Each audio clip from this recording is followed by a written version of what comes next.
जय श्री राम। राम नाम जप करने से क्या लाभ मिलता है, आइए जानते हैं राम नाम का महिमा। दोस्तों, भक्ति मार्ग चैनल में आपको स्वागत है। हिंदू धर्म में विश्वास किया जाता है जो मनुष्य राम नाम का निरंतर जप करता है उसका मन पवित्र होता है और उसका जीवन में हर दुख और कष्ट से मुक्ति मिलता है। एक व्यक्ति हमेशा भगवान का पर विश्वास रखता था, भगवान को पूजा करता था, भगवान राम जी का नाम जप किया करता था। वो सारा जीवन भगवान के नाम गुणगान करता था। समय बीतते गया, धीरे धीरे वो आदमी काफी बुजुर्ग होते गया, उसका शरीर धीरे धीरे कमजोर होते गया। इस वजह से वो एक कक्ष के अंदर पड़ा रहता था। जब भी शौच स्नान आदि के लिए जाना पड़ता था, वो अपने पुत्र को आवाज लगाता था और उसका पुत्र शौच स्नान कराने के लिए ले जाता था। उसका पुत्र हमेशा पिता की सेवा करता था। कुछ साल बीत जाने का बाद वृद्ध व्यक्ति आवाज लगाने के बाद भी कभी कभी उनका पुत्र आ जाते थे, पिताजी का सेवा कर लेते थे। कभी कभी परेशान होकर वो नहीं आते थे। इस दौरान वृद्ध व्यक्ति गंदे बिस्तर पर ही रात बिता दिया करते थे। बहुत मुश्किल से जीवन बिताने लगे और बुढ़ापा होने के कारण उन्हें कम दिखाई देने लगे। एक दिन रात को निवृत्त होने के लिए अपने पुत्र को अनेक बार आवाज लगाया, लेकिन उनका पुत्र नहीं आया।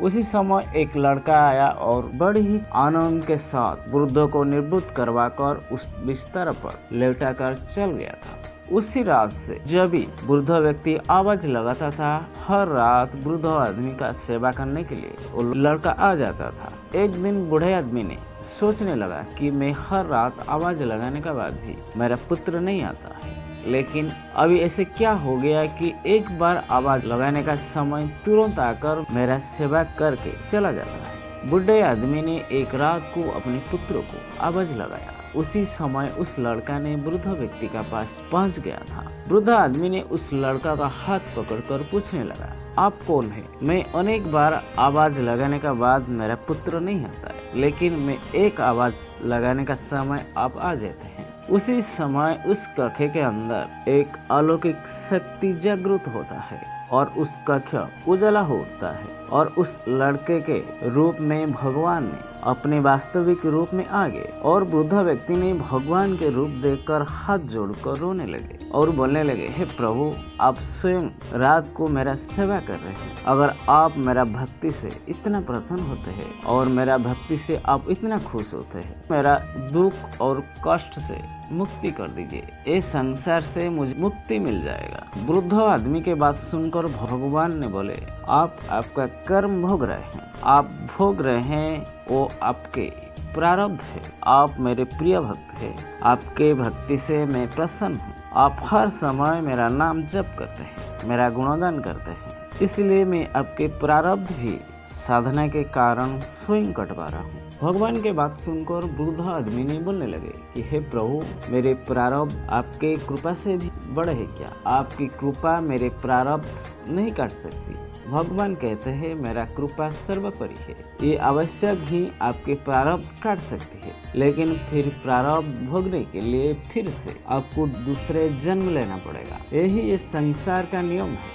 इसलिए आपके प्रारब्ध में स्वयं अपने हाथ से कटवा कर इस जन्म मरण से मैं आपको मुक्ति देना चाहता हूँ। फिर भगवान कहते हैं, प्रारब्ध 3 प्रकार का होते हैं, मद, तीव्र तथा तीव्रतम। मद प्रारब्ध मेरे नाम जप करने पर कट जाता है। जो व्यक्ति मेरा नाम श्रद्धा और भक्ति भाव से जप करता है उसका प्रारब्ध कट जाता है, पर तीव्रतम प्रारब्ध भोगना ही पड़ता है, चाहे अवतार होके आओ या आप किसी भी जन्म में आओ। लेकिन जो हर समय श्रद्धा और विश्वास के साथ मुझे जप करते हैं, मुझ पर विश्वास रखते हैं, मैं उनके प्रारब्ध में स्वयं रहकर कटवाता हूँ और तीव्रता एहसास नहीं होने देता हूँ। इसलिए कहते हैं, भक्ति ही भगवान है। भगवान को सच्चे और पवित्र मन से भगवान का नाम जप करने से हर असंभव काम को भगवान संभव कर देते हैं।